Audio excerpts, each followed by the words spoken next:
ইসলাম গারদান নিহাদান, ইসলাম বলা হয় আল্লাহ তাআলার সামনে আনুগত্যের সাথে সারা জীবনের জন্য আত্মসমর্পণ করা।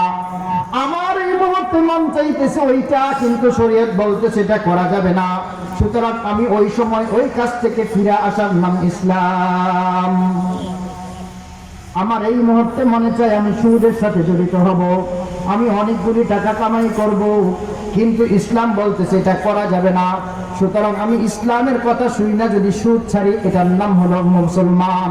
আর যদি ইসলামের কথা শুনি না, আমি সুদ ত্যাগ না করি, তাহলে আমি এখনো মুসলমান হতে পারি না। আল্লাহুম্মা ইন্না নাহমাদুকা আলা মা আল্লামতানা মিনাল কুরআন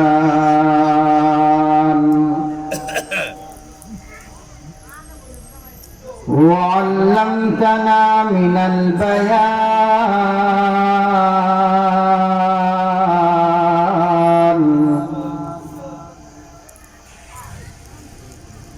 وألهمتنا من التبيان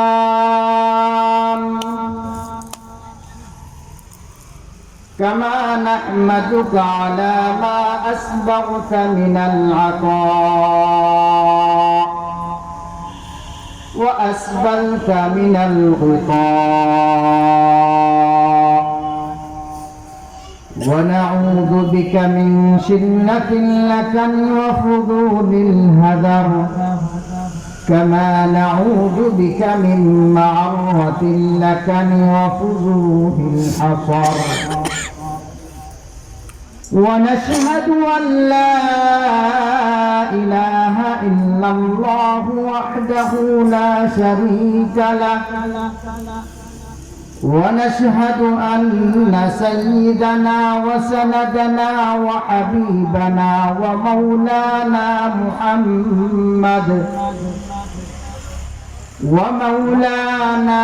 محمدا عبده ورسوله أرسله الله تعالى بالحق بشيرا ونذيرا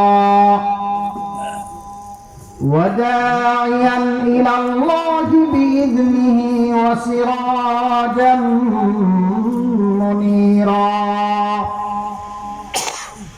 أما بعد فقد قال الله تعالى في كلام المجيد وفرقانه الحميد: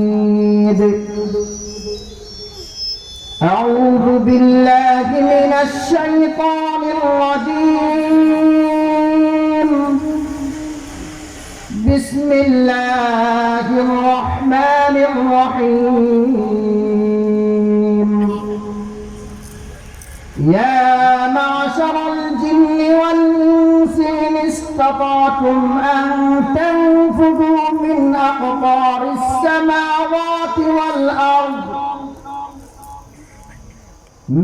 أقطار السماوات والأرض فانفذوا لا تنفذون إلا بسلطان.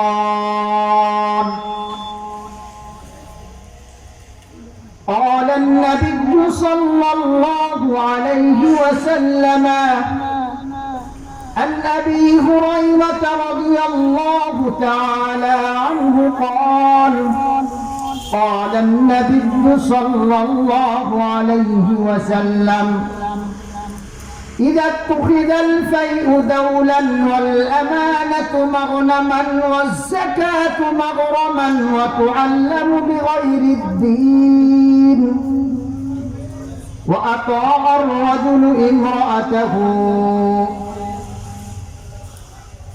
وساد القبيلة فاسقهم وكان زعيم القوم أرذلهم وأكرم الرجل مخافة شره وظهرت القينات والمعازف وشربت الخمور ولعن آخر هذه الأمة أولها فارتقبوا عند ذلك ريحا حمراء وزلزلة وخسفا ومسخا وقصفا وآيات تتابع كنظام قطع سلكه فتتابع أو كما قال النبي عليه الصلاة والسلام رواه الترمذي سبحانك لا علم لنا إلا ما علمتنا إنك أنت العليم الحكيم إنما أشكو بثي وحزني إلى الله الله الله ربي لا أشرك به شيئا أني مسني الضر وأنت أرحم الراحمين সকলে দরুদ শরীফ পড়ি اللهم صل على محمد وعلى آل محمد كما صليت على إبراهيم وعلى آل إبراهيم إنك حميد مجيد اللهم بارك على محمد وعلى آل محمد كما باركت على إبراهيم وعلى آل إبراهيم إنك حميد مجيد आदम के लिए फख्री आली नस्बी है आदम के लिए फख्री आली नस्बी है मक्की मादनियों हाशिमियों मुत्तलिबी है मक्की मादनियों हाशिमियों मुत्तलिबी है ऐसायर बैत नबवी याद रहे ये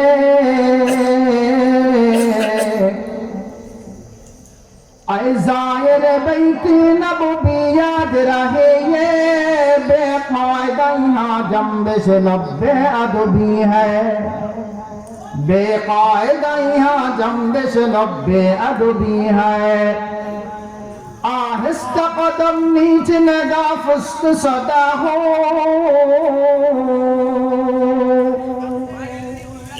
आहिस्ता कदम नीचे नगा फुस्त सदा हो ख्वाबीदा यहाँ रूह रसूल अरबी है ख्वाबीदा यहाँ रूह रसूल अरबी है पाकीदा तरद अर्ज़ समा जन्नत फिरदौस पाकीदा तरद अर्ज़ समा जन्नत फिरदौस आराम गाहे खाके रसूल अरबी है आराम गाहे खाके रसूल अरबी है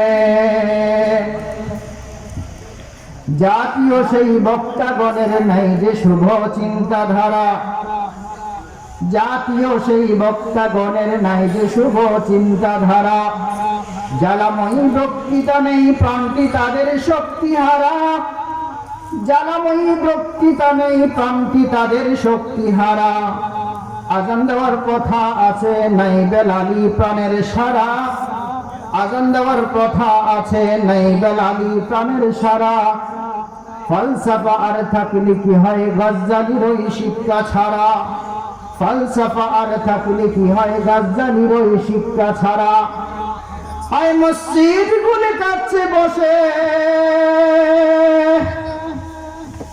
মসজিদ গুলি কাছে বসে হায় নামাজি কেউ তো নেই সেই মদিনার নবীর গুণে গুণান্বিত কেউ তো নেই সেই মদিনার নবীর গুণে গুণান্বিত কেউ তো নেই কে তোমাদের চলছো আজি নবীর ঘোড়া কানন মেনে সময় বুঝে কে তোমাদের কার্য সাধন করতে জানে ভিন্ন জাতির অনুকরণ পাচ্ছে শোভা তার নয়নে কে দেখে আজ ঘৃণায় বরে মুসলমানের চাল চলনে হিন্দু আর নাসরানি সকল চাল চলনে বাইরে ঘরে কে দেখে আজ ঘৃণায় বরে মুসলমানের চাল চলনে বলতে পারো সৈয়দ তুমি, মির্জা তুমি, পাঠান তুমি, এমপি তুমি, মন্ত্রী তুমি, আরো কত কি যে তুমি, কিন্তু কি হে বলতে পারো খাঁটি মুসলমান যে তুমি, কিন্তু কি হে বলতে পারো খাঁটি মুসলমান যে তুমি। আল্লাহু আকবার। সমস্ত প্রশংসা রব্বে কারীমের জন্য, যিনি আমাদের সকলকে ফিতনার যুগে আল্লাহ তাআলার দ্বীনকে বোঝার জন্য, নবীজি সাল্লাল্লাহু আলাইহি ওয়াসাল্লামের নূরানি ভালোবাসা অন্তরে ধারণ করার জন্য এই মাহফিলে আসার বসার তৌফিক দিয়েছেন। এজন্য সকলে দিল থেকে শুকরিয়া আদায় করি আলহামদুলিল্লাহ। আজ 17 জমাদুল উখরা 1447 হিজরি, 9 ডিসেম্বর 2025 ইংরেজি, 24 অগ্রহায়ণ 1432 বাংলা, রোজ মঙ্গলবার খলাফারা ফাটোয়ার এবাড়ি বাইতুল আমিন জামে মসজিদ ও যুব সমাজের উদ্যোগে আয়োজিত ওয়াজ মাহফিলে সমবেত সম্মানিত মুসল্লিয়ানে কেরাম, সভাপতি, বিশেষ অতিথি, প্রধান অতিথি সহ যুবক ভাইয়েরা আমার, পর্দার অন্তরালের অবস্থানরতা আবেদা জাহেদা মা বোনেরা, আল্লাহ পাক সুবহানাহু ওয়া তাআলার দরবারে লাখো কোটি শুকরিয়া এই জন্য যে রব্বুল আলামিন আমাদের সকলের জীবন থেকে আজকের এই মুহূর্তের এই সময়টুকু দ্বীনের কাজের জন্য কবুল করেছেন। বলেন আলহামদুলিল্লাহ। আল্লাহ পাক মানুষের থেকে যেই সময়টা আল্লাহ দ্বীনের কাজের জন্য ব্যয় করান, ওই সময়টায় তার জীবনের জন্য গনিমত। একটা সেকেন্ড যদি ইবাদতে কাটে, ওই সেকেন্ড সময়টা জান্নাতের সময় থেকেও দামি। কারণ জান্নাতে ইবাদত নাই, দুনিয়াতে ইবাদত আছে। ওই ইবাদত ওয়ালা জিন্দেগি জান্নাতের জীবন থেকেও শ্রেষ্ঠ, যেই জিন্দেগিতে ইবাদত আছে। আর যেই জীবনে ইবাদত নেই সেটা তো জাহান্নামী হয়ে রয়েছে। ওই হায়াতের থেকে চলে যাওয়া ভালো, যেই হায়াতের মধ্যে শুধু গুনাই কামাই হয়। তো যাই হোক ভাই, দোস্ত বুজুর্গ, আল্লাহ পাক সুবহানাহু ওয়া তাআলা আমাদেরকে ছোট্ট একটা হায়াত দিয়েছেন। আপনারা অনেকেই জানেন যে আমরা আখিরি জামানার নবীর উম্মতের হায়াত হলো সবচাইতে কম। কিন্তু এটাও জানেন আখির জামানার নবীর উম্মত আগে জান্নাতে যাবে। সময় কম, কিন্তু ওই সময়ের দাম বেশি। সময় কম, কিন্তু ওই সময়ের মান বেশি। মান বেশিটা যদি আমরা অর্জন করতে পারি, অল্প সময়ের আমল দিয়ে ওই 200, 250, 300, 400, 500 বছর ইবাদত করনেওয়ালাদেরকে পিছিয়ে ফেলে জান্নাতে যাব ইনশাআল্লাহ। কিন্তু সময়টা কাজে লাগাইতে হবে। সময়টা কি লাগাইতে হবে? কাজে লাগাইতে হবে। আমরা মনে করি ইসলাম কি জিনিস? ইসলাম হলো 5 ওয়াক্ত নামাজ, ইসলাম হলো রোজা, ইসলাম হলো হজ, ইসলাম হলো যাকাত। এই কতগুলি হলো ইসলাম। এই ছাড়া বাকি সবগুলি ওগুলি ইসলাম না। এটা ভুল। ইসলাম হলো কি? আমার জন্ম থেকে মৃত্যু পর্যন্ত যত কাজ সবগুলি ইসলামের মতো করার নাম ইসলাম।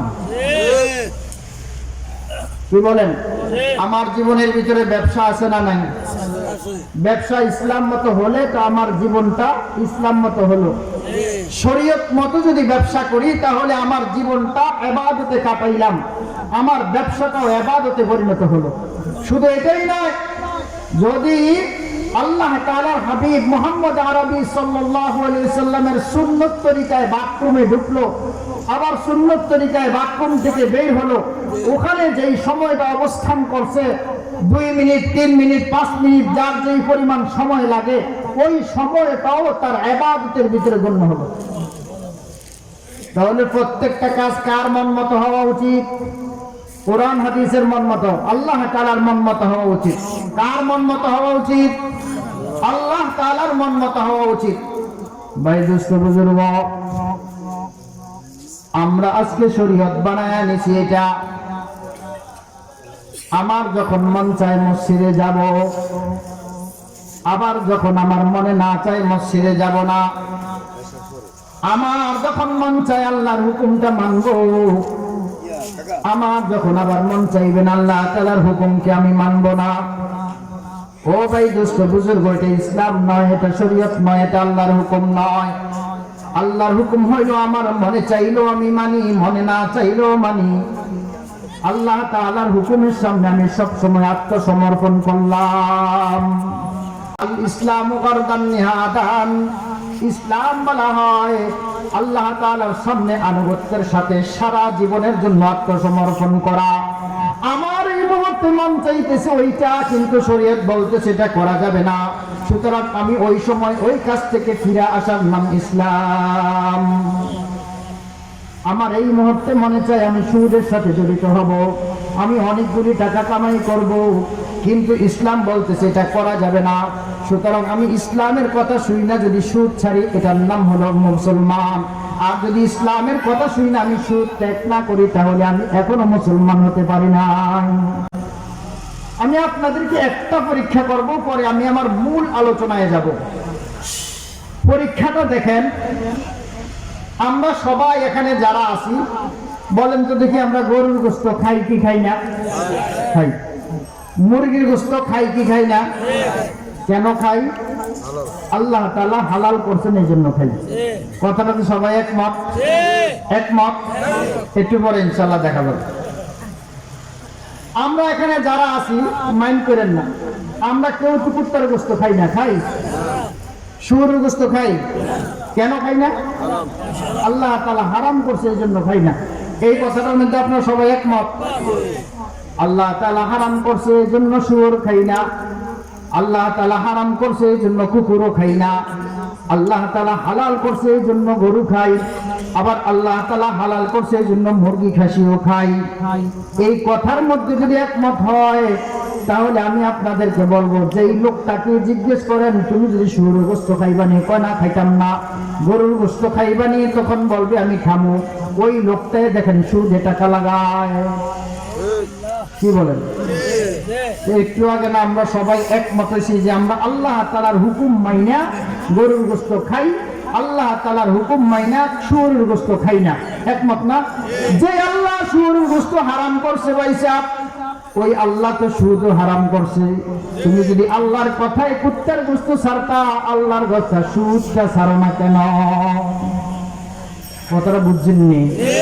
বুঝছেন না? আর একটু কম লাগবো যে আল্লাহর কথাই যদি তুমি কুত্তার গোশত ছাড়ো, আল্লাহর কথা সুদের ব্যবসা কেন ছাড়ো না? তাহলে বুঝা গেল তুমি সুদও খাও, আবার ওই দিকে বলো কুত্তার গোশত আল্লাহ হারাম করছে এই জন্য খাই না। আসলে এখানে হারাম নয়, এখানে হলো তোমার একটা বাহানা। মূলত হলো তুমি ছোটকাল থেকে অভ্যাস নাই, জেল লেগে খাও না। আল্লাহর হুকুম মাইনা খাও না যে তা না। চায়নাতে যারা নতুন করে মুসলমান হয়, চায়নার মানুষ পৃথিবীতে এমন কোন জিনিস নাই হারা খায় না। এমনকি ওই ইয়ার মধ্যে, নর্দমার মধ্যে, ড্রেনের মধ্যে যে পচা পানির মধ্যে কিছু ফোকা হয় না, ফোকা, এগুলি চালনি দিয়ে চাইলে এগুলি হারা বাজি করে খায়। অর্থাৎ পায়খানার কিরা যেগুলি বুঝেন না, ওগুলি হারা এরকম ভাবে চিংড়ি মাছের মতো খুব মজা করে বাজি করে খায়। এত খবি সারা। আচ্ছা, ওই চায়নার কোন একটা লোক যদি মুসলমান হয়, মুসলমান হওয়ার পরে যদি কয় যে আমি আগে সব খাইতাম, এখন কুত্তা খাই না, শুয়োর খাই না, বিলাই খাই না, গরু খাই আর খাসি খাই, হালাল যেগুলি এগুলি খাই, ওগুলি খাই না, তাহলে বুঝা গেল সে আল্লাহর জন্য ছাড়ছে। আগে খাইতো এখন খায় না, আল্লাহর জন্য ছাড়ছে। প্রমাণ না? আর আমরা যে আল্লাহর জন্য খাই না, কথাটা পুরোটা সত্য না। কেন সত্য না? ছোটকাল থেকে আব্বা আম্মা খাওয়াই অভ্যাস করে না, দেখতে খাইনি। কথা বুঝছেন? আমরা হলো অভ্যাসগত মুসলমান। আল্লাহ তাআলার হুকুম মাইনা যদি মুসলমান হইতাম, তাহলে আমি সুদ ছাড়তাম, বেপরদা ছাড়তাম, নামাজ আমার থেকে ছুটতো না। কারণ নামাজ ছুটলে তো আল্লাহ তাআলার হুকুম ছুটে যায়। এই জন্য ভাই দুস্থ বুজুর্গ, আল্লাহ তাআলার হুকুম মানার জন্য নিজেকে আত্মসমর্পণ করতে হবে। কার সামনে? আল্লাহ তাআলার সামনে। সুতরাং এই আত্মসমর্পণের ভিতরে কোনো বেঝাল চলবে না। আচ্ছা, আমার জীবনের সব কিছু আল্লাহ তাআলার হুকুম মতো হওয়া, এটাই তো ইবাদত। একটু আগে কি শিখলাম? আমার জীবনের কামাই রোজগার, আমার যত কাজ আছে সমস্ত কাজ আল্লাহর হুকুম মতো হওয়া, এটার নামই ইবাদত। এটার নামে কি? মুসলমান। এটার নামে আত্মসমর্পণ। কিছু করলাম না, সে মুসলমান না। দেখেন কোরআন শরীফে যতগুলি আয়াত আছে, যতগুলি সূরা আছে, কোন ব্যক্তি যদি একটা আয়াতকে অস্বীকার করে সে মুসলমান থাকবে? যে এখন মেসওয়াক করা সুন্নত, প্রতিষ্ঠিত সুন্নত, সহিহ হাদিস দ্বারা প্রমাণ। এখন যদি কোনো ব্যক্তি সারা জীবনে একবারও মেসওয়াক করে নাই, আল্লাহ তাআলা তাকে কাফের বলতে বলে নাই, ফাসিকও বলে নাই। কি বলছে? সে সুন্নত মানে নাই আর কি, একটা সওয়াব তার থেকে কমে গেছে। কিন্তু কোন ব্যক্তি যদি মেসওয়াককে অস্বীকার করে যে মেসওয়াক করা সুন্নত না, অথবা মেসওয়াক করা সুন্নত এটা আমি মানি না, এই কথা যদি কোনো ব্যক্তি বলে, সাথে সাথে কাফের। ভাই দোস্ত বুজুর্গ, কোন ব্যক্তি যদি সারা জীবন রোজা না রাখে,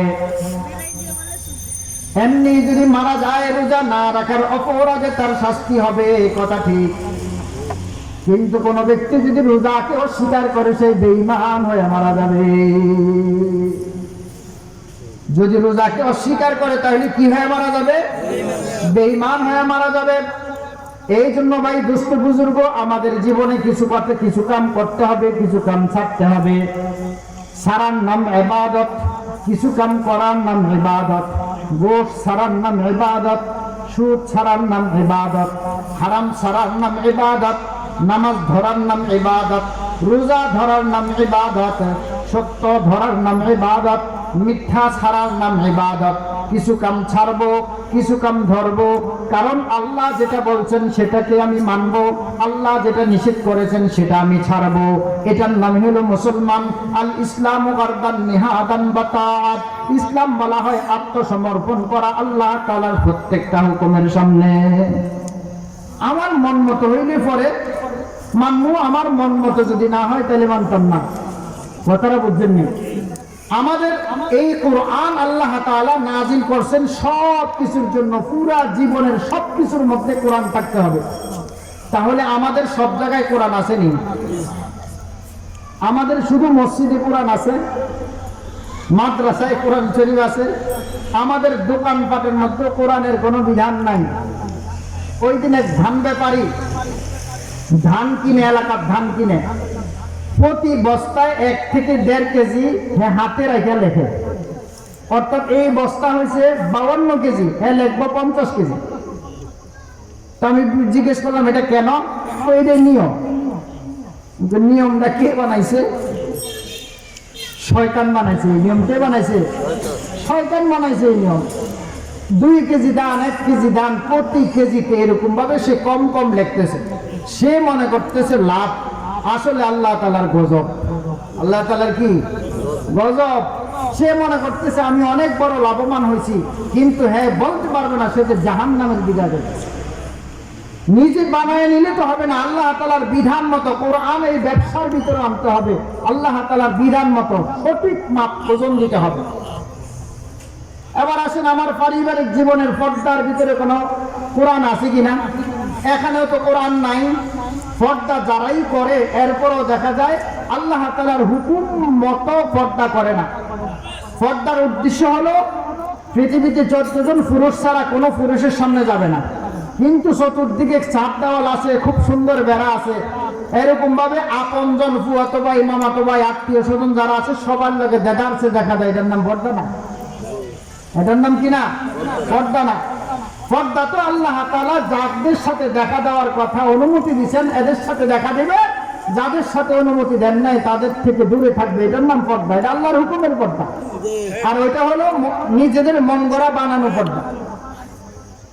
ঠিক তেমনি ভাবে রাজনীতি, এটা কি ইসলামের ভিতরে আছে না নাই? আচ্ছা, আল্লাহ নবী সাল্লাল্লাহু আলাইহি ওয়াসাল্লাম দেশ চালাইছেন কি চালাইছেন না? হযরত আবু বকর দেশ চালাইছেন কি চালাইছেন না? ওমর দেশ চালাইছেন কি চালাইছেন না? হযরত আলী দেশ চালাইছেন কি চালাইছেন না? ওসমান রাদিয়াল্লাহু তাআলা আনহু দেশ চালাইছেন কি চালাইছেন না? আর এখন যদি আমরা ওই হাদিসগুলি ওই কোরআনের আয়াতগুলি কই তখন কানে কানে আমগো কানে কানে কি কই রাজনীতি ওয়াজ কইরেন না, কয়নি বিভিন্ন মাহফিলে আমরা না বিভিন্ন জায়গায় বলে। তার মানে রাজনীতির আয়াতটি বাদ দিয়া বাইরে বাচ্চা কোন আল্লাহ তাআলা এই আলেমের গর্দান রাখবনি।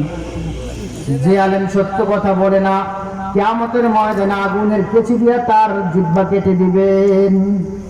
তাহলে আমরা বিপদে না? ওলামায়ে কেরাম বিপদে আছে কিনা? সুতরাং আমার রাজনীতিটা হবে আল্লাহর হুকুম মতো রাজনীতি। আল্লাহর হুকুম মতো রাজনীতি কি জানেননি? চোর চুরি করলে হাত কেটে দিব। চোর চুরি করলে এটা আল্লাহর রাজনীতি। এটা কার রাজনীতি? চোর যদি চুরি করে তাহলে তার কি দিবে? হাত কেটে দিবে। এটা কোরআনের আইন। কিসের আইন? জোরে কোন কার আইন? আরো জোরে কোন কার আইন? কোরআনের আইন। চোর চুরি করলে হাত কেটে দিবে। কিন্তু অনেকে গরিব মানুষ মনে করে যে আমি যে চুরি করি আমার হাত কেটে দিব, থাক কোরআনের কাছে যাওয়ানোর কাম নাই। নিয়ে বুঝছেন না কোরআন শরীফ? হযরত ওমর রাদিয়াল্লাহু তাআলা আনহুর যুগে একবার একটা অভাব লাগছিল। অভাব লাগার পরে ওমর রাদিয়াল্লাহু তাআলা আনহু সমস্ত দেশে ঘোষণা করে দিয়েছে হাকিমদেরকে, গরিব মানুষ যদি চুরি করে তাদের হাত কাটবা না। কারণ আপনাদেরকে শোনাই, একটা মানুষ খাইতে পায় না, খিদার যন্ত্রণা, সন্তানদেরকে নিয়ে 3 বেলা পেট ভরে খেতে পারে না, চিকিৎসার টাকা ঠিক মতো ব্যবস্থা করতে পারে না, নিজের জীবন যাপন করা বড় কষ্টকর হয়ে যায়। ওই ব্যক্তি অভাবে যদি চুরি করে তার হাত কাটবা না। কারণ সে তার খিদার যন্ত্রণা নিবারণ করার জন্য সে চুরি করেছে, তার হাত কাটা যাবে না। ওই ব্যক্তির হাত কাটো যার পেটের ভিতরে ভাত পুরাপুরি, খাবার পুরাপুরি আছে, ব্যাংকে টাকার অভাব নাই, এই দেশ থেকে টাকা চুরি করে আরেক দেশের ব্যাংকে নিয়ে নেয়, ওই ব্যক্তির হাত দইরা দইরা জবাই করে দাও। এখন এই আইনটা পাস করবো কারা? সংসদে যারা যায় তারাই তো পাস করবো না, আমরা এখানে চিল্লাইলে কামাইবো? সংসদে যারা গেছে আমার মনে হয় সব বিড়ি যদি চিরুনি অভিযান দেয় একটারও হাত ঠিক থাকবে না। এই জন্যই তো কয় ইসলামের রাজনীতি ছাড়া অন্য বিকরণ। কারণ জানে রাজনীতি গেলে তো আমার হাত নাই, যে আমার হাত নাই। যারা মানা করে যে রাজনীতি ছাড়া অন্যগুলি করতে, বুঝবেন যে এই নিয়ে রাত নাই। কেন নাই? কাম করছে, যে কি করছে? আকাম করছে, গরিবের টাকা চুরি করে অন্য দেশের ব্যাংকে নিয়ে থুইছে। এই জন্য উনি কই রাজনীতি বাদ দিয়ে অন্য কিছু কোন, হাত রাখম পক্ষে ঠিক থাকুক, হাত রাখম পক্ষে কি থাকুক, ঠিক থাকুক। এই জন্য ভাই দোস্ত বুজুর্গ, ইসলাম গরিবের বন্ধু, নবীজি গরিবের বন্ধু, ইসলাম গরিবের অধিকার দিছে। কেমনে দিছে? আরেকটা কথা কই, আল্লাহ নবী সাল্লাল্লাহু আলাইহি সাল্লাম বিধান করেছেন, ধনী যারা আছো তোমরা যাকাত দাও। যাকাত দিবা গরিবকে। যাকাত দিবা কাকে? গরিবকে। গরিব যে খাইতে পায় না তাকে তুমি যাকাত দাও। ধনী তোমার টাকার অভাব নাই, তোমার যাকাত দাও গরিবকে। এটা হলো আল্লাহ তাআলার বিধান। এই বিধানটা হলো কিরকম? আপনার সমাজে কিছু মানুষ আছে নাদুস নুদুস মোটা তাজা, নাদুস নুদুস মোটা তাজা, যেই পরিমাণ রক্ত তার শরীরে দরকার তার চেয়ে বেশি আছে। তার শরীরে রক্ত যেই পরিমাণ দরকার তার থেকে রক্ত বেশি। আরেকটা মানুষ হলো দুর্বল, অ্যাক্সিডেন্টের কারণে রক্ত বের হয়ে গেছে, এখন তার শরীরের মধ্যে যেই পরিমাণ রক্ত দরকার তার থেকে কম। একজনের শরীরে বেশি, আরেকজনের শরীরে কম। এবার বলেন তো দেখি আপনাদের বিবেক কি কয়? ওই যার শরীরে কম হের থেকে আরো বাইর করে মোড়াটার ভিতরে দিবেন, না মোড়াটার থেকে বাইর করে যার শরীরে কম হেরে দিবেন? কারণ আপনারা বিচার করেন। ইসলাম বলতেছে যাকাত হলো এটা, ওই মোটা মানুষগুলির শরীর থেকে রক্ত বের করে যার শরীরে রক্ত নাই তাকে দাও। আর সুদ বলা হয় কাকে? সুদ হলো ওই যেই শরীরের ভিতরে রক্ত নাই এটার থেকে আরো বাইর কর। সুদে টাকা ফেলা নাই, গরিবে নেয় না? কি বলেন? বড় লোকে সুদ লাগে, সুদে টাকা লাগায়, গরিবের সুদে টাকা নেয়, গরিবের থেকে আরো সিরিজ দিয়ে রক্ত বাইর করে, ওই যেটা আগে থেকে মোটা এটা আরো মোটা হয়, যেটা আগে থেকে মোটা এটা আরো কি হয়, এটা হলো সুদের সিস্টেম। ধনী শুধু ধনী হবে, গরিব আরো গরিব থেকে যাবে, এটা হলো সুদের সিস্টেম। আর শরীয়তের যাকাতের সিস্টেম হলো তোমরা ধনীদের থেকে টাকা নিয়ে গরিবদেরকে দাও, তাহলে তোমাদের শরীরটা ব্যালেন্স ঠিক থাকবে, সমাজটার ব্যালেন্স ঠিক থাকবে। সুতরাং আল্লাহ তাআলার বিধান প্রতিটা ক্ষেত্রে বাস্তবায়ন করার নাম হলো ইসলাম। আমি প্রথমেই বলেছিলাম কিছু জিনিস রাখবো আল্লাহ তাআলার হুকুম মানার জন্য, কিছু জিনিস বাদ দিব সেটাও আল্লাহ তাআলার হুকুম মানার জন্য। কিছু বাদ দেওয়ার নাম আল্লাহর হুকুম মানা, কিছু রাখার নাম আল্লাহ তাআলার হুকুম মানা। আল্লাহর হাবিব সাল্লাল্লাহু আলাইহি সাল্লামের লম্বা একটা হাদিস আমি আপনাদের সামনে পড়ছি, তার আগে সূরাতুর রহমানের একটা আয়াত পড়ছি আমি আপনাদের সামনে। ওই সূরার আর রহমানের আয়াতের মধ্যে আল্লাহ তাআলা একটা কথা কয়, তোমরা যে অনেকে স্বাধীনতা চাও, আমি তোমাদেরকে স্বাধীনতা দিলাম। কিসের স্বাধীনতা? গুনার স্বাধীনতা। কয় না একজনে যে আমার কথা বলার স্বাধীনতা আছে, এই জন্য সে মাঝে মাঝে আল্লাহরে গালি দেয়। কথা বলার স্বাধীনতা আছে, এই জন্য মাঝে মাঝে সে নবীরও কি দেয়, গালি দেয়।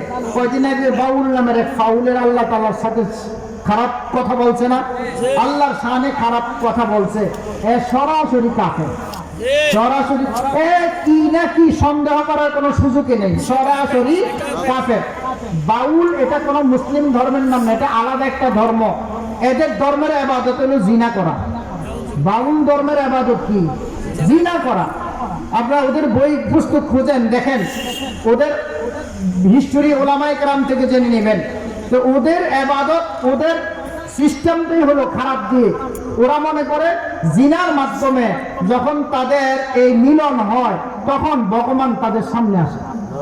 ওই গাঞ্জা খায় যারা, হেরা দেখেন কয় গাঞ্জা খাইয়া যখন মাতাল হয়, এক টানেতে সাধু, দুই টানে সন্ন্যাসী, তিন টানে দেখ চোখ মেলে দেখ ভগবানের হাসি। গাঞ্জার কলকি টান দিলে বলে ভগবান হাসে। হেলো কথা বুঝছেন? গাঞ্জার কলকি টান দিয়া বলে, অথচ এইভাবে নাকি তাহাজ্জুদের সেজদায় গিয়ে আল্লাহর সাথে সাক্ষাৎ, নামাজের সেজদায় গিয়ে আল্লাহর সাক্ষাৎ, আর হ্যাঁ গাঞ্জার কলকি টান দিয়ে আল্লাহর সাথে সাক্ষাৎ করে। কত বড় নাফরমান! সুতরাং আল্লাহ পাক সুবহানাহু ওয়া তাআলার প্রত্যেকটা হুকুমকে মন থেকে মানব, কিছু ছাড়বো, কিছু ধরবো, এটার নামই হলো ইসলাম, এটার নাম হলো ইসলাম। আল্লাহ তাআলা স্বাধীনতা দেয় কেমনে? ইয়া মাশারাল জিন্নি ওয়াল ইনসি ইন ইসতাতাতুম আন তানফুযু মিন আকতারিস সামাওয়াত أن تنفذوا من أقطار السماوات والأرض فانفذوا لا تنفذون إلا بسلطان। ও বান্দারা, তোমরা যদি অন্যায় করতে মন চায়, পাপ করতে মন চায়, আমি তোমাদেরকে স্বাধীনতা দিলাম, তবে একটা শর্ত আছে। সেই শর্তটা হলো আমার আসমানের নিচে, আমার জমিনের উপরে থাকতে পারবে না। আসমান এবং জমিনের বেষ্টনীর বাহিরে গিয়ে তুমি পাপ করো। আল্লাহ তাআলা কয় লা তানফুযুনা ইল্লা বিসুলতান, যাইতে পারবা, এর বাহিরে সম্ভব নয়, কারো পক্ষে কি নয়, সম্ভব নয়। কয় চতুর্দিকে আসমান, কোন দিকে ফালাই দিবে ঈমান? চতুর্দিকে আসমান, কোন দিক ফালাই দিবে ঈমান? চতুর্দিকে আসমান, পালাইবার কোনো জায়গা নাই। সুতরাং পালাইবার যেহেতু জায়গায় নাই, আল্লাহর হুকুম মানা ছাড়াও কোনো উপায় নাই, মানতে হবে আল্লাহ তাআলার হুকুম। কথা ঠিক না বেঠিক? এই জন্য ভাই দোস্ত বুজুর্গ, আল্লাহ তাআলার হুকুম মানতেই হবে। আল্লাহ পাক সুবহানাহু ওয়া তাআলা আল্লাহ নবী সাল্লাল্লাহু আলাইহি ওয়াসাল্লামকে আমাদের মাঝে প্রেরণ করে কিছু জিনিস করার জন্য বলছেন, কিছু জিনিস ছাড়ার জন্য বলছেন। লম্বা একটা হাদিস আমি আপনাদের সামনে পড়ছি। আল্লাহ হাদিস সাল্লাল্লাহু আলাইহি ওয়াসাল্লাম বলেন, জমিনের মধ্যে যদি এই গুনাহগুলি, 15টা গুনার কথা কইছেন, কয়টা গুনাহ? 15টা গুনাহ যদি জমিনের মধ্যে বেশি হয়, তখন ওই জমিনের মধ্যে একটার পর একটা আযাব হইতে থাকবে, একটার পর একটা আযাব হইতে থাকবে। গুনাহগুলি কি কি জানার দরকার আছে নি? এবার আমি একটা একটা করে বলবো, আপনারা মিলাইবেন আপনাদের দেশে আছে কিনা, কথা বলছেন না? আমার নিজের ভিতরে আছে কিনা, আমার সমাজের ভিতরে আছে কিনা, আমার পরিবারের ভিতরে এই পাপগুলি আছে কিনা। যদি থাকে বর্জন করব, যদি না থাকে আলহামদুলিল্লাহ শুকরিয়া আদায় করবো। পারবো না ইনশাআল্লাহ। عن أبي هريرة رضي الله تعالى عنه قال قال النبي صلى الله عليه وسلم إذا اتخذ الفيء دولا والأمانة مغنما والزكاة مغرما وتعلم لغير الدين وأطاع الرجل امرأته পাঁচটা বললাম, কয়টা? এরপর আবার পাঁচটা করে। এক নাম্বার হলো, এক নাম্বার যেটা হিট করে গেছে জায়গা মতো, ইজাত তুখিজাল ফাইউ দাওলান, যদি কোনো ব্যক্তি সরকারি সম্পদকে নিজের সম্পদ মনে করে। রাজনীতি ওয়াজ করেন না, হাদিসের প্রথম শব্দই রাজনীতি গেছে গা। কোরআন হাদিস কোন? এটাই তো কোরআন হাদিস, এটাই তো কোরআন হাদিস। আল্লাহর হাবিব সাল্লাল্লাহু আলাইহি সাল্লাম বলেন, আমার উম্মত যখন সরকারি সম্পদকে বাপদাদার সম্পদ মনে করবে, যখন ইচ্ছা তখন ওখান থেকে খরচ করবে, যখন ইচ্ছা ওখান থেকে ব্যাংকে জমা করবে, যখন ইচ্ছা ওখান থেকে বিদেশ নিয়ে পাচার করবে। বাংলার মানুষ খাইতে পায় না, ওরা চুরি করে বিদেশে 300-400 বাড়ি করে। তা আমাদের দেশে এই গুণাটা নাই, আসতে কমবে। আমাদের দেশে এই গুণাটা আছে না নাই? আল্লাহ পাক আমাদের নিজেদের ভিতরে যেন না রাখে। আমি এক সময় নরসিংদী এক জায়গার মধ্যে চাকরি করতাম, পাশে একটা জুট মিল আছে, সরকারি jute mill, UMC jute mill কয়টারে। তো ওখানে গাছের মধ্যে কিছু আমের ডালগুলি বাউন্ডারি বাইরে বাইরে আসছে, কোলা পানে ওখান থেকে ডিল মেরে আম পাইরে নিয়ে আসছে। মসজিদের সামনে গিয়ে দেখ, হুজুর একটা আম নেন। আমি তো কার গাছের আম? কোন মেয়েদের গাছের আম? আমি তো বাংলাদেশে 20 কোটি মানুষের কাছে মাপসামো কেমনে আমি। কারণ এই সরকারি সম্পদ মানে 20 কোটি মানুষের আমানত, 20 কোটি মানুষের হক আছে এদের কাছে। সুতরাং আমি একটা আম যদি খাই এখান থেকে, এইটুকুনি মানুষের কম করি। তোর গাছের থেকে খাইলে তো তোরে ধরে মেরে মাপ চাইলে তোম পারতাম, কিন্তু এইটুকুনি মানুষের কাছে মাপ কেমনে যাবো? তোর মরা তুই মার, আমারে দিস। সরকারি সম্পদটা এত ভয়ঙ্কর যে সব প্রত্যেকটা মানুষের আমানত এটা। আচ্ছা ভাই দুষ্ট বুজুর্গ, আল্লাহ তাআলা বলছেন সমাজের ভিতরে নামাজকে প্রতিষ্ঠিত করো। যেই ব্যক্তির ভিতরে নামাজ প্রতিষ্ঠিত সে চুরি করবে না, যেই ব্যক্তির ভিতরে নামাজ প্রতিষ্ঠিত সে আপনার সম্পদ লুণ্ঠন করবে না, যেই ব্যক্তির ভিতরে নামাজ প্রতিষ্ঠিত সে এরকম ভাবে দুর্নীতি করবে না, যেই ব্যক্তির ভিতরে নামাজ প্রতিষ্ঠিত সে এরকম অন্যায় অপরাধ করবে না। এখন আমরা তো দেখা যায় যে নামাজ যার ভিতরে আছে তারে দাম দেই না, তারে কি দেই না? নামাজ কোরআন শরীফের মধ্যে অনেকে কয় আল্লাহ তাআলা নামাজ কায়েম করতে কইছে, নামাজ তো পড়তে বলে নাই। আমার কথা কি রাগ হইতেছেন? আল্লাহ তাআলা নামাজ কায়েম করার কথা বলেছে, নামাজ তো পড়তে বলে নাই। আমি ওরে জিজ্ঞেস করি নামাজ কায়েম করা কারে কয়? আমার থেকে শিখে নেয়। নামাজ কায়েম মানে সমাজের ভিতরে নামাজকে প্রতিষ্ঠিত করা। আমাদের দেশে নামাজ প্রতিষ্ঠিত নাই। যদি নামাজ প্রতিষ্ঠিত থাকতো এরকম ভাবে মানুষ চুরি ছেড়ে দিত, নামাজ যদি প্রতিষ্ঠিত থাকতো মানুষ অন্যায় অপরাধ ছেড়ে দিত। নামাজ প্রতিষ্ঠিত নাই, তার প্রমাণ কি? আমাদের দেশে পোশাক প্রতিষ্ঠিত, কাপড় প্রতিষ্ঠিত।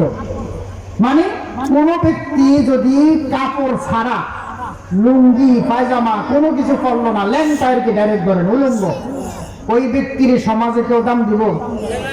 ওই ব্যক্তি যদি কোনো বাড়ির জায়গা কয় আমারে আপনাদের বাড়ির মেয়ে বিয়া দেন, বিয়া দিব। ওই ব্যক্তি যদি স্টেজে দাঁড়ায় কয় আমারে আগামী নির্বাচনে ভোট দিয়েন, ভোট দিব। কি বলেন? ওই ব্যক্তি যদি ল্যাংটাই যদি আইসা বলে আমারে এই এলাকার মেম্বার বানাইব, ওই ব্যক্তি যদি আইসা বলে আমারে আপনাদের মসজিদের ইমাম সাহেব বানাইব, আমার দোকানে কর্মচারী লাগবো, আমারে কর্মচারী রাখেন, লাগবে না। এই জন্য বলা হয় পোশাকটা প্রতিষ্ঠিত।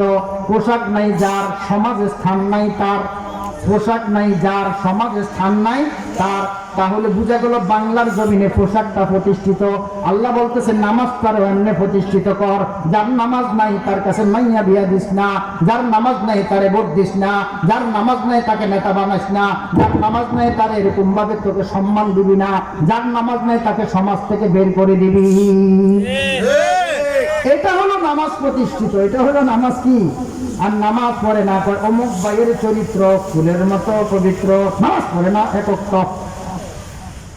এক ওয়াক্ত নামাজ না পড়ে হ্যাঁ ফুলের মতো পবিত্র যদি হয়, যেই বেড়া নামাজ পড়ে হ্যাঁ কির মতো পবিত্র তৈরি।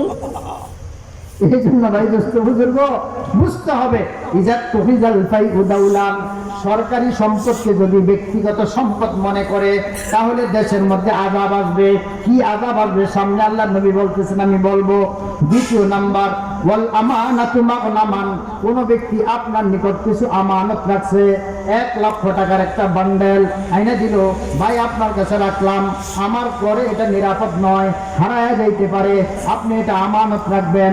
ওই ব্যক্তির জন্য আমানতের মাল নিয়ম হইল ওইটা সে গণ্যও দেখতে পারবে না, যেমনি দিছে এমনি রাখতে হবে, এমনি এটার থেকে কাউকে ভাঙতেও দিতে পারবে না, নিজের প্রয়োজনে খরচও করতে পারবে না, এটা যেমনি দিছে এমনি রাইখা দিব, এটার নাম হলো আমানত, এটার নাম হলো কি? আর যদি এরকম হয়, ভাই তোর কাছে আমি টাকাটা রাখলাম, তুই তোর প্রয়োজনে ব্যবহার কর, কোনো সমস্যা নাই, আমার যখন প্রয়োজন হবে আমাকে দিয়া দিস, এটা আমানত না, এটা ব্যবহার করতে পারবেন, এটা কি ব্যবহার করতে পারবেন। কিন্তু আমানত যখন রাখা হয় সেটা ব্যবহার করা যাবে না। আল্লাহ হাবিব বলেন এমন একটা যুগ আসবে, আমানত দিলে সে সেটাকে গনিমত মনে করবে। আপনি রাখলেন আমানত যে তুই এটা রাখ, খরচ টরচ করিস না, আমি আবার তোর থেকে নেমো, এরপরের দিন যাই গেছেন আমার এটা দেশ না কবে দিস, একদম অস্বীকার, একদম কি অস্বীকার। পরিবেশটা যখন এমন হবে, আল্লাহ হাবিব বলেন যাকাতুন মাগরামান, যাকাতকে যখন জরিমানা মনে করা হয়, ধনীরা যাকাত দেওয়াকে কি মনে করে? জরিমানা মনে করে, যে আমরা টাকা কামাই করি গরিবকে কেন দেব। এরকম ভাবে দেখা যায় যে আমাদের ওলামায়ে কেরামের কাছে যাকাতের হিসাবের জন্য আসে না।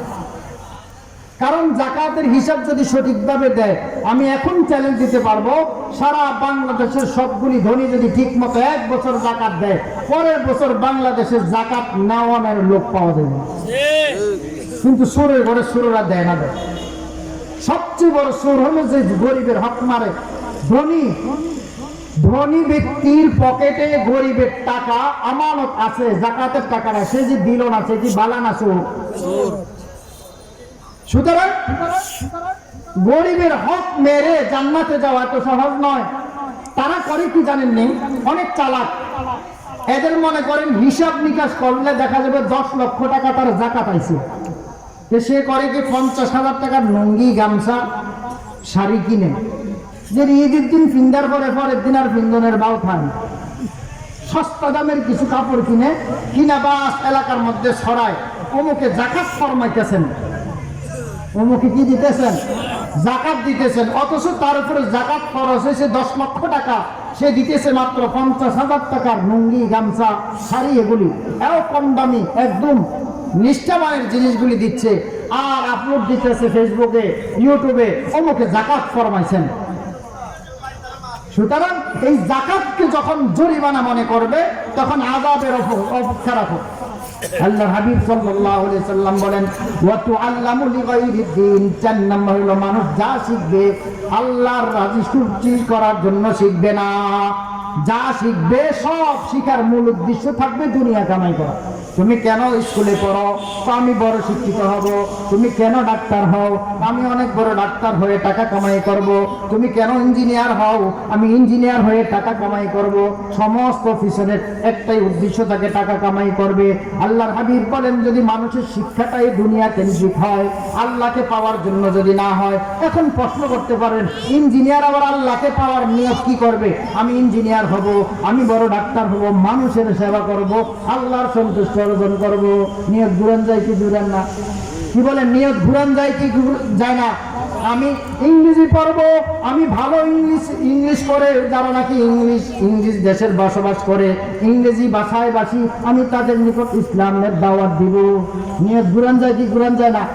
সেই জন্য সঠিক নিয়তে আল্লাহ তাআলার রেজামন্দির জন্য, আল্লাহ তাআলার সন্তুষ্টির জন্য যদি শিখে এটা হলো ভালো, আর যদি আল্লাহর সন্তুষ্টি ছাড়া অন্য কোনো নিয়তে শিখে সেটা ভালো নয়।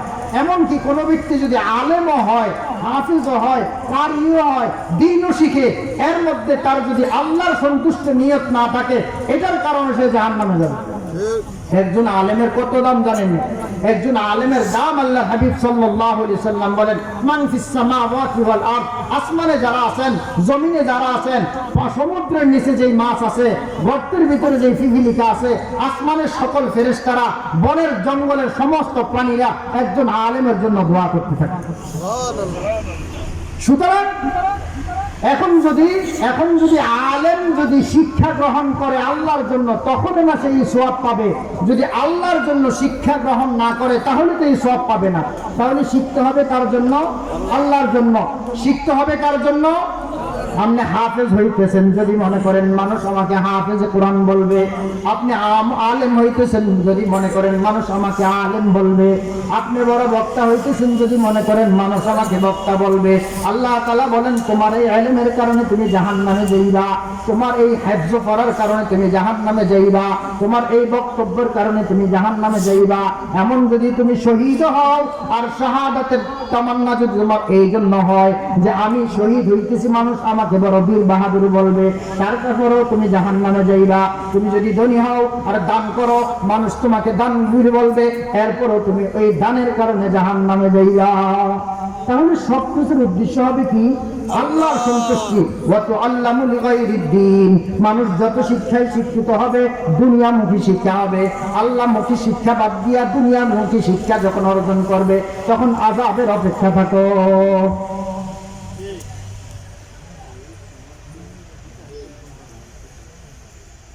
আচ্ছা, আর পরে আল্লাহর হাবিব সাল্লাল্লাহু আলাইহি ওয়াসাল্লাম বলেন 5 নম্বর, আতা আর রাজুলু ইমরাআতাহু, আমার উম্মতের পুরুষগুলি মহিলার আনুগত্য করবে। আযাবের আরেকটা কারণ, 5 নম্বর কারণ কইতেছি। কত নম্বর কারণ? আমার উম্মতের পুরুষগুলি মহিলার আনুগত্য করবে। কার আনুগত্য করবে? মহিলাদের আনুগত্য করবে। যেমন নাকি আনুগত্য পারিবারিকভাবে হতে পারে, সামাজিকভাবে হতে পারে, রাষ্ট্রীয়ভাবে হতে পারে। আমরা বহু বছর ধরে মহিলার আনুগত্য করতে করতে আমরা যে পুরুষ ভুলে গেছি। আমরা পুরুষ কি গেছি? এক রাজার বলে শুধু মাইয়া দিছে আল্লাহ, 7টা মেয়ে হয়েছে। কয়টা? এরপরে আল্লাহর কাছে দোয়া করে বহুত দিন পরে 7 মেয়ের পরে একটা ছেলে হয়েছে শেষমেশ। আবার 7 বইনে মিল্লা হেরে এত আদর করছে, কোন একটি আর নামাইছে না। সে এক পর্যায়ে বড় হয়ে গেছে। বড় হওয়ার পর একদিন ঘরের ভিতরে ছোট্ট একটা সাপ ঢুকছে। ঢুকার পরে 7 বইনে চিল্লায়, কি কয়, এই কোন পুরুষ লোক আসুনি, তাড়াতাড়ি আসো, সাপ মারো। লগে ওই ফলাও কয়, কোন পুরুষ লোক আসুনি, তাড়াতাড়ি আসো, সাপ মারো। হ্যাঁ যে পুরুষ হ্যাঁ বুঝে গেছে, হ্যাঁ যে পুরুষ হ্যাঁ কি গেছে গা, বুঝে গেছে গা। আমরা যে পুরুষ আমরা বুঝে গেছি গা, কথা বলছেন নেই। সুতরাং আল্লাহ তাআলা আমাদেরকে হেফাজত করুক, পারিবারিকভাবে হেফাজত করুক, সামাজিকভাবে হেফাজত করুক, রাষ্ট্রীয়ভাবে হেফাজত করুক। নারীর অধীনে যখন উম্মত থাকবে তখন আল্লাহ তাআলার গজব আসতে থাকে। আল্লাহ তাআলা ওয়া আতাআর রাজুলু ইমরাআতাহু, আতাআর রাজুলু ইমরাআতাহু, পুরুষগুলি যদি নারী এরকম ভাবে অধীনে চলে, তাদের ইতাআত করে, তাদের অনুসরণ করে, তখন আল্লাহর গজবের অপেক্ষা করো। 5টা বললাম। 6 নাম্বার আল্লাহ হাবিব সাল্লাল্লাহু আলাইহি ওয়াসাল্লাম, আতা উম্মুহু, মার সাথে বেয়াদবি করে। 6 নাম্বার পাপ কি? মার সাথে বেয়াদবি করে, কিন্তু বউর সাথে ভালো ব্যবহার করে। বউর সাথে কি ব্যবহার করে? ভালো ব্যবহার করে। মার সাথে খারাপ ব্যবহার করে। যেমন নাকি দেখেন, এক রমজান মাসে কোন এক বাড়িতে মেহমান ছিলাম, তখন ছোট, তখন দৌড়াইয়া ইফতারের আগে আমি ওই বাড়ির ছেলে সহ দৌড়ে গেছি। ওর আম্মা বুড়া মানুষ, ওই দিন শরবত বানাইতে ভুলে গেছে। ওই ছেলেটা তার মার সাথে যে রুক্ষ ব্যবহার করছে, আমি তখন ইফতারের ফেলে দেয়ারে বাইরে বেরোছি। তুই সারাদিন করছিস কি শরবত বানায় নাই, এই জন্য মার সাথে খারাপ ব্যবহার করস। উনি যে আগুনের কাছে থেকে সারাদিন রোজাও রাখলেন, আবার আগুনের কাছে থেকে তোর জন্য ইফতার বানাইলেন, মজা লাগে না? কথা বুঝছেন নি কি বলতেছি? মার সাথে খারাপ ব্যবহার করা যাবে না। দেখেন একটা মেসেজ আপনাদেরকে দেই, বিয়ের আগ পর্যন্ত মা অত্যন্ত আপন, বিয়ের পরের থেকে পর হওয়া শুরু করে, যুবকরা খুব ভালো করে বুঝো, বিয়ের পরের থেকে আস্তে আস্তে পর হওয়া শুরু করো, হতে হতে হতে হতে একটা পর্যায়ে এমন হয় তুমি মনে করবা তোমার মা পৃথিবীর সবচেয়ে বড় শত্রু তোমার।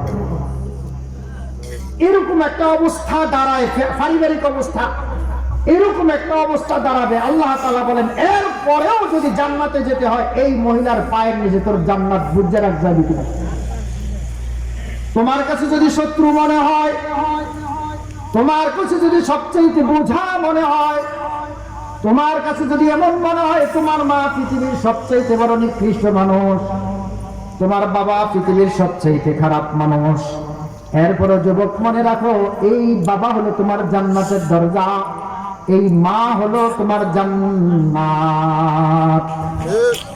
যত খারাপই হোক এর পরেও এটার সাথে তোমার ভালো ব্যবহার করতে হবে, উপায় নাই। যে আল্লাহ তাআলার কাছে তুমি বলবা যে আমার মা আমার সাথে এই খারাপ ব্যবহার করেছে, আমার বাবা আমার সাথে এই খারাপ ব্যবহার করেছে, এই জন্য আমি তাদের সাথে সম্পর্ক ছিন্ন করেছি। আল্লাহ তাআলা তোমার এই কথা নেবে না। বাবা যদি তোমার উপরে জুলুমের পরে জুলুম, মা যদি তোমার উপর জুলুমের পরে জুলুম করে, একের উপর এক তোমার উপর অত্যাচার করে, এরপরেও মনে রাখবা এই বাবাই তোমার জান্নাতের দরজা, এই মায়ের পায়ের নিচেই তোমার জান্নাত। হাদিসের মধ্যে আছে মা যদি বাজারের খারাপ মহিলা হয়, মনে রাখবা এই খারাপ মহিলাটার পায়ের নিচে তোমার জান্নাত। আর কি কইতাম করে, এর চেয়ে খারাপ শব্দ আছে আর পৃথিবীতে? সুতরাং তোমার মা তোমার জন্য সর্বশ্রেষ্ঠ, সুতরাং মায়ের মনে কষ্ট দেওয়া যাবে না। আল্লাহ হাবিব সাল্লাল্লাহু আলাইহি সাল্লাম 6 নম্বর পাপ যেটা বলছেন সেটা হলো আমার উম্মত যখন মায়ের অবাধ্য হবে, মায়ের সাথে খারাপ ব্যবহার করবে, ওয়াদনা সাদিকাহু 7 নম্বরের পাপ হলো বন্ধুদের কথাই চলবে। কার কথা? বন্ধুদের কথাই চলবে। বাপে বলতেছে এখন রাত করে ওইদিকে যাইস না, অথবা এখন ওইদিকে যাওয়ার দরকার নাই, তো আমি বন্ধুদের কাছে মুখ দেখাম কেমন, ওদেরকে বইলা দিছি আমি যাবো। কি বলেন? বাপের কথা ওভারটেক করে বন্ধুর সাথে দেখা করার, বন্ধুর সাথে কথা দিয়েছে, সেই কথা ঠিক রাখার জন্য বাপের কথাকে অমান্য করেছে। এই অবস্থা যদি আমার উম্মতের হয়, আযাবের অপেক্ষা করো। বলছেন কে? সুতরাং বাপের কথা আগে না বন্ধুর কথা আগে? বলেন বাপের কথা আগে না বন্ধুর কথা আগে? কিন্তু বাপের কথা শোনে না, যদি এমন হয় তাহলে আযাবের অপেক্ষা করো। বন্ধুর কথা শুনবে, 7 নম্বরের পাপ। 8 নম্বরের পাপ হলো বাপের কথার অবাধ্য হবে। বাপের কথার কি হবে? অনেক যুবক এরকম আছে, বাপের পয়সা দিয়ে পড়াশোনা করে যখন উচ্চ শিক্ষিত হয়, বাপকে কিছুদিন পরে পরিচয় দিতে তার শরম করে। আছে না নাই? এটা কুলাঙ্গার। এতেই বোঝা যায় এই সন্তান জান্নাতে যাবে না। জান্নাতে গেলে বাপকে অপরিচয় না দিতে পারে এমন কোন হতে পারে না। 9 নম্বর পাপ ওয়াজাহারাতিল আসওয়াতু ফিল মাসাজিদি। 9 নম্বর গুনাহ হলো মসজিদের ভিতরে আওয়াজ বাইরে যাইব। আপনাদের এলাকায় মসজিদে আওয়াজ নাই? আছে। মাঝে মাঝে মসজিদে যাই যেইভাবে কথা বলা দরকার ওইভাবে না করে জোরে করে, মানে মানুষের বুঝায় এই নিয়ে মসজিদে আইছে।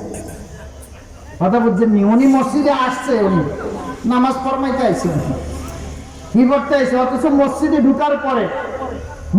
ঢুকার পরে জুমার দিন কাতার বন্দী হয়ে মানুষ বসে আছে। বলতেছে কেউ যদি কাতার ডিঙ্গায় সামনে যায় তাহলে তার গুনাহ হবে, পাপ হবে, নিষেধ। ডিঙ্গে যেখানে জায়গা পাবে ওখানে বসে যেতে হবে। মসজিদে যখন ঢুকলাম তখন সবাই বরাবর। সবাই কি? ওখানে কোনো রাজা নাই, ওখানে কোনো বাদশা নাই, ওখানে কোনো আমির নাই, ওখানে কোনো গরিব নাই, সবাই বরাবর। সবাই কি? মসজিদের কাতারে সব বরাবর। ওখানে কোনো জোরে আওয়াজ দেওয়া যাবে না, এমনকি জোরে তিলাওয়াত করাও নিষেধ, আরেকজনের ইবাদতের বিঘ্ন হবে। জোরে জিকির করা নিষেধ, আরেকজনের ইবাদতের বিঘ্ন হবে। আস্তে আস্তে ইবাদত করবা, আস্তে আস্তে জিকির করবা, আস্তে আস্তে তিলাওয়াত করবা। আমরা তো বাজার বানাই না, এমন জোরে জোরে কথা বলি। মসজিদের ভিতরে যদি আওয়াজ বেড়ে যায়, কথা বেড়ে যায়, গন্ডগোল বেড়ে যায়, হট্টগোল বেড়ে যায়, আল্লাহর আযাবের অপেক্ষা করো। আমরা এখন শাসন করি নিজেকে না অন্যকে। ছোট্ট বাচ্চারা যদি মসজিদে দৌড়াদৌড়ি করে, তখন মুরব্বীরা তাদেরকে থাপড়াইয়া বাইর করে দেয়, বড়রা তাদেরকে থাপড়াইয়া বাইর করে দেয়। মনে আছে যখন ছোট ছিলাম, তারাবি পড়তে যখন মসজিদে যাই, দেখতাম শয়তানি করে বড়রা সালাম ফিরে মারে আমগরে।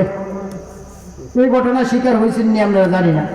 বড় যারা আছে এরা দুষ্টামি করে, আমাদের কিন্তু পিছনে কাতারে ফেলায় থুসি। দুষ্টামি করার পরে সামনে যে মুরব্বীরা আছে এরা কই কাতারে শয়তানি করছে, তখন এই যুবকরাই আমগরে মারে শয়তানি করছে। আসলে শয়তানি করছে, হ্যাঁ আসলে শয়তানি করছে, হ্যাঁ মাইর খাই আমরা। ঘটনাটা কি হয়েছে জানেন? মানে মাইন্ড করেন না কথাটা। কয়েকজন বসে রয়েছে এক জায়গায়, ছোট্ট বাচ্চাও বসে রয়েছে। তো মুরব্বী মনে করে একটু বাতাস ছেড়ে দিছে, বুঝছেন নি কথাটা? বাতাস ছেড়ে দিছে, পাপ দিছে। কি দিছে? পাপ দেওয়ার পরে একটা আওয়াজ হয়েছে। আওয়াজ হওয়ার পরে উনি লগে যে নাতি আছে আরে ছাপড়েন, পরে নাতি কয় কয় দাদা পাপ দিতে তুমি আমারে মারো কাজ। কয় দিছি তো আমি, মার খাবি তুই, শুরু হয়েছ কা? কথা হচ্ছে ভেতর অন্যায় হলে তুই ছোট হয়েছ কিনলে গা। এর ছোট বাচ্চারা মসজিদে যায় তো একটু দুষ্টামি করে, এগুলি দুনিয়ার মাইক, অথচ এদের কোনো গুনাহ আল্লাহ তাআলা লেখে না। আমরা যারা বড়, আমরা যদি অহেতুক কথাবার্তা বলি আমাদের গুনাহ হয়, কিন্তু আমরা আমাদেরটা শুনতে রাজি না। এই জন্য ভাই দুষ্ট বুজুর্গ, আমাদের কথা হলো মসজিদে ছোট বাচ্চাদেরকে নিবেন, কারণ ভবিষ্যতে যদি আপনার মসজিদ ভরপুর রাখতে চান, তাহলে ছোট বাচ্চা যদি না যায় তাহলে পরে নামাজ পড়বো কি? এদেরকে নিয়ে অভ্যাস করাইতে হবে। তো কি বলেন? ইনশাআল্লাহ পারবেন না? ছোট বাচ্চাদেরকে নিয়ে যারা পেশাব পায়খানা বুঝে মসজিদের ভিতরে পেশাব পায়খানা করে দিবে না, এমন বড় বড় ছোট বাচ্চাদেরকে নিয়ে দেবেন। ওয়াশুরিবাতিল খুমুরু ওয়াযাহারাতিল আসওয়াতু ফিল মাসাজিদ ওয়াসাদাল কাবিলাতা ফাসিকুহুম। আর 10 নম্বরের গুনাহ, যেটার কারণে অপরাধ, যেই অপরাধের কারণে আল্লাহর আযাব আসে, 10 নম্বরটা গোনাই গেছি মোটামুটি। 10 নম্বর আযাব হলো নেতা ও সাদাল কবিলাতা। কবিলা মানে বংশ, বংশ এই এলাকার পাড়ার মাতবর যারা হবে, ফাসিকুহুম, যেই সমস্ত লোকগুলি ফাসিক। ফাসিক কাকে বলা হয়? যারা কবিরা গুনাহ সরাসরি করে, ওয়াজিব ফরজ কাম ছেড়ে দেয়, নামাজ পড়ে না, সুদ খায়, ঘুষ খায়, দুনিয়ার উল্টা পাল্টা সব করে, এই সমস্ত লোকগুলো হবে সমাজের নেতা। সমাজের কি নেতা? সমাজের নেতা। এইটা মনে আপনার দেশ নাই আছে? তাহলে সব দিয়ে আছে। ভূমিকম্প খুদুনি ঠেলা দেয় কদিন পর পর, কথা বুঝছেন? তাই যাই হোক, 10 নম্বর পাপ আল্লাহর হাবিব সাল্লাল্লাহু আলাইহি সাল্লাম বলেন, ওয়াসাদাল কাবিলাতা ফাসিকুহুম। যদি তোমাদের ভিতরে তোমাদের এরকম সমাজের নেতাগুলি যদি ফাসিক লোককে তোমরা নির্বাচন করো, ওয়া কানা যাইমাল কওমি আরযালুহুম, আর তোমাদের ভিতরে সবচাইতে নিকৃষ্ট ব্যক্তিগুলিকে যদি জাতীয় নেতা বানাও, সবচাইতে নিকৃষ্ট ব্যক্তিগুলিকে যদি কি বানাও? জাতীয় নেতা বানাও। এবার বুঝেন, আমরা নিকৃষ্ট ব্যক্তিগুলির জাতীয় নেতা বানাই না, নাইলে আমাদের সম্পদ চুরি করে অন্য দেশে নিয়ে যায় কি ভালো। লন্ডনের এক ভার্সিটির ভিতরে ছোট থেকে বাচ্চাদেরকে একবার উপর পর্যন্ত পড়ানো হয়। শিশু শ্রেণীর এক বাচ্চা, মুসলিম। একদিন টিচার সবাই জিজ্ঞেস করে, তুমি কি হইবা, তুমি কি হইবা, তুমি কি হইবা, তুমি কি হইবা, জিজ্ঞেস করো। তো একজনকে আমি ডাক্তার হবো, একজনকে আমি ইঞ্জিনিয়ার হবো, আমি এই হবো সে হবো। ওই কোনার মধ্যে একটা ফোলা হেরেছিল, তুমি কি হবো? আমি সাহাবি হবো। বাচ্চা কি কয়? আমি সাহাবী হব। আল্লাহু আকবার। টিচার বলতেছে, দুনিয়াতে অনেক ডিগ্রির কথা শুনেছি, কিন্তু সাহাবী নামক কোন ডিগ্রি জীবনে কোনোদিন শুনলাম না। যেহেতু বাচ্চাটা মুসলমান, তার বাবা মায়ের কাছে গিয়ে আমরা জিজ্ঞেস করবো, সাহাবী কি? সাহাবী কি জিনিস আমরা জানবো। তারপরে ওর বাড়িতে ওরা গেলাম, যাওয়ার পরে ওদের কাছে আপ্যায়ন করা হওয়ার পরে জিজ্ঞেস করা হলো, ও ভাই, আমরা তো তোমার কাছে চা পান করার জন্য আসি নাই, আপ্যায়িত হতে আসি নাই, আমরা আসছিলাম তোমার বাচ্চা বলছে সাহাবী হতে চাই, সাহাবী কি জিনিস সেটা জানার জন্য আসছি। এই ডিগ্রিটা কোথায় পাওয়া যায়, কোন ভার্সিটিতে পড়লে এই ডিগ্রি পাওয়া যায়? তখন ওই ব্যক্তি কান্না শুরু করে দিল, আমার বাসায় যে তালিম হয়, একায়েতে সাহাবা পড়া হয়, সাহাবায়ে কেরামের জীবনী পড়া হয়, ওই সাহাবায়ে কেরামের সোনালী যুগের ইতিহাসগুলি পড়া হয়, যার কারণে আমার বাচ্চা মনে ভালো করে ধারণ করছে সাহাবাওয়ালা জীবন হলো সবচেয়ে সুন্দর জীবন, এই জন্য সে সাহাবী হতে চায়। সাহাবী হলো আমার নবীর হাতে গড়া ছাত্রদের নাম। তখন ওই ব্যক্তি বলে, আমরা সামনে আগাইতে চাই, তোমরা 1400 বছর পিছনে কেন ফিরে যাও? তখন ওই ব্যক্তি বলে, 1400 বছর পিছনের আদর্শ যদি বর্তমানে বাস্তবায়ন করা হতো, তাহলে এই যুগটাও সোনালী যুগে পরিণত হয়ে যেত। সাহাবাওয়ালা আদর্শ যদি এখন এই আদর্শওয়ালা যদি নেতা নির্বাচন করে, যদি আমরা জাতীয় নেতাগুলি সাহাবাওয়ালা আদর্শ দেখে দেখে নির্বাচিত করি, তাহলে আমাদের সমাজটাও সোনালী সমাজ হয়ে যাবে, শান্তির সমাজ হয়ে যাবে। কথা ঠিক কিনা? 12 নম্বরের পাপ, যে পাপের কারণে আযাব আছে, ওই 12 নম্বরের পাপ হলো মানুষ একে অপরকে ইজ্জত করে ডরে।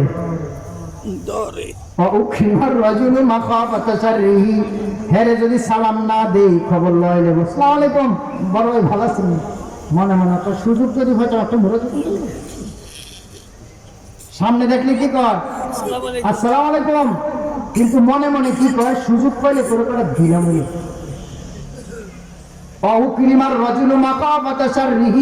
এর যদি সালাম না দেই, সামনে না আমার মেল দরবার আছে, ওই দরবারে আমার জমি 2 হাত ঠেলা দিয়ে দিব বিচারক, এই জন্য সালাম দেয়, আসসালামু আলাইকুম। যদি আরে সালাম না দেই, সম্মান না দেই, তাহলে গুন্ডা পান্ডা তো আমার বাড়িতে ঢুকাইয়া দিব, এই জন্য তারে সালাম দেয়, আসসালামু আলাইকুম। আল্লাহর হাবিব বলেন, উকরিমার রাজুলু মাখাফাতা শাররিহি, মানুষ মানুষকে ইজ্জত করবে, সালাম দিবে, মানুষ মানুষকে সম্মান দিবে ভয়ে। কিসের কারণে? ভয়ের কারণে। ওয়াজাহারাতিল কাইনাতু ওয়াল মাআজিফু, এরপরে আল্লাহর হাবিব সাল্লাল্লাহু আলাইহি সাল্লাম বলেন, ব্যাপক হারে গায়ক এবং বাদ্যযন্ত্র বেড়ে যাবে। গায়ক করে করে গান শিখে, কোরআন শরীফ শিখার লাগে কোনো দেখা নাই, বাচ্চারা গান শিখায়, গানের টিচার আছে, প্রতিদিন গানের টিচার আছে, বাচ্চাকে গান শিখায়। বাদ্যযন্ত্র প্রতিটা ঘরে, অনেক ঘরের ভিতরে থাকে। আল্লাহর হাবিব সাল্লাল্লাহু আলাইহি সাল্লাম বলেন, ওয়াজাহারাতিল কাইনাতু ওয়াল মাআজিফু, যদি বাদ্যযন্ত্র এবং গায়ক গায়িকা বেড়ে যায়, তখনও তোমরা কিসের অপেক্ষা করো? আযাবের অপেক্ষা করো। আর এই যদি কিছু লোক আছে বলতেছে, আল্লাহর হাবিব আল্লাহ তাআলা গান নিষেধ করে নাই, বাদ্যযন্ত্র নিষেধ করে নাই, কোন আদালতে নিয়ে ফিরানোর দরকার? কথা বলছে, ব্যাক কলের তো একটু আকল আছে, এইটুকু আকল নাই। আল্লাহর হাবিব সাল্লাল্লাহু আলাইহি সাল্লাম একদিন এক সাহাবীকে বলে, তুমি মদিনায় আসছো, কোন রাস্তা দিয়ে আসছো? এই রাস্তা দিয়ে আসছো। কেন আসলে এই রাস্তা দিয়ে? ওই রাস্তার পাশে না গান বাদ্য চলতেছে। তখন ইসলামী হুকুমত হয় নাই, ওখানে গান বাদ্য চলতেছে, তুমি যখন ওই দিক থেকে আসতেছিলে, তখন মানুষ ভাবতো তুমি মনে হয় গানে যাও। আবার যখন এটা ক্রস করে এদিকে আসতেছিলে, মানুষ ভাববে তুমি মনে হয় গান থেকে আসছো। সুতরাং তুমি এই রাস্তাটা পরিহার করা উচিত ছিল। যেই রাস্তার মধ্যে, যেই রাস্তার পাশে গান বাদ্য হয়, যেখানে গুনাহ হয়, যেখানে শিরক হয়, যেখানে আল্লাহর নাফরমানি হয়, এখানে মুসলমান যেতে পারে, এখানে মুসলমান যেতে পারে না। আল্লাহর হাবিব সাল্লাল্লাহু আলাইহি ওয়াসাল্লাম বলেন, ওয়াজাহারাতিল কাইনাতু ওয়াল মাআজিফু, যদি সমাজের ভিতরে বাদ্যযন্ত্র আর গায়ক গায়িকার ব্যাপক আকার ধারণ করে, তখন তোমরা আমার আল্লাহর পক্ষ থেকে আযাবের অপেক্ষা করো। 14 নম্বর, ওয়াশুরিবাতিল খুমুরু, যদি মদ পান করা বেড়ে যায়, মদ পান করা বেড়ে যায়। আসেনি আপনাদের দেশে? বাপের সব কিছু বেচা শেষ, এরপর খানা শেষ হয় না। এরপরে কি শেষ হয় না? খানা শেষ হয় না। এরপর বিভিন্ন নামে, হাদিসের মধ্যে আছে আখিরি জামানার মধ্যে